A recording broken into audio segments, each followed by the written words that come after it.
DJ mix by Dashrath भाई।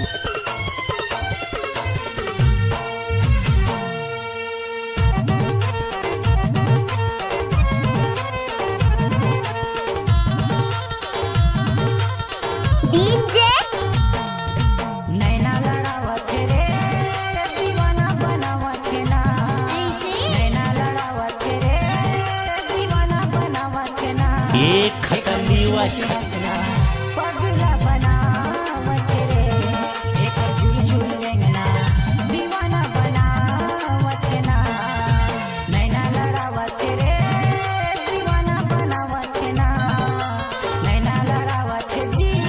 मुझे तुमसे प्यार हो गया। अरे नहीं मैडम, बाढ़ में गया प्यार व्यार, ये लव के कैरेक्टर में अपन सूट नहीं करता है।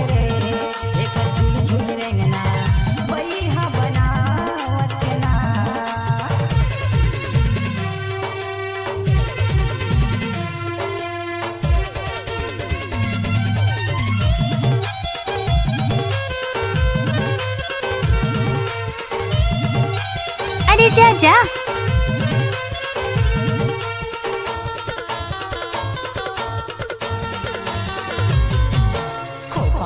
चेहरे चंपा चमेली मटकत रहेंगे हर रंग रेली, जे जीजा होते ती पाछू मैं अब आएगा असली मजा। अपन संगी सहेली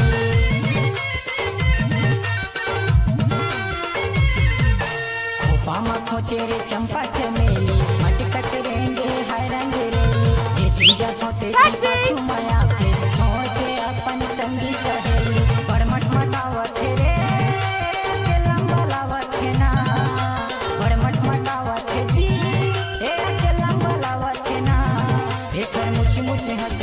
जाओ रे।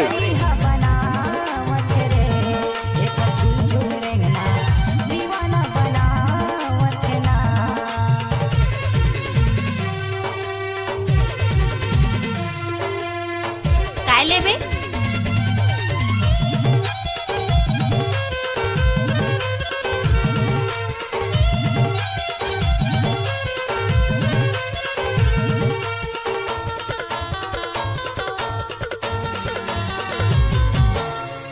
के पैरी हा बाजे रे छम छम, सात सुर के निकले डीजे दशरथ परस भरा डोला वाली वाली। देखते रहते हर पल हर दम,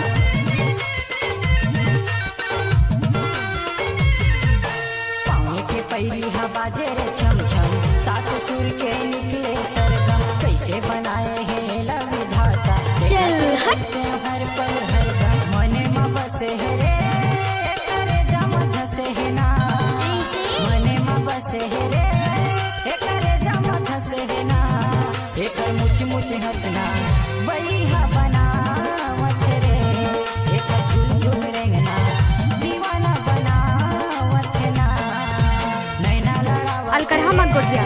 हे दीवाना बनावत ना, नैना लड़ावत जी हे दीवाना बनावत ना, एक मुच मुच हंसना बलिहा बनावत रे, एक झूल झूल रेंगना पगला बनावत ना, एक मुच मुच हंसना दीवाना टाइम लगता है ना वो। बनावत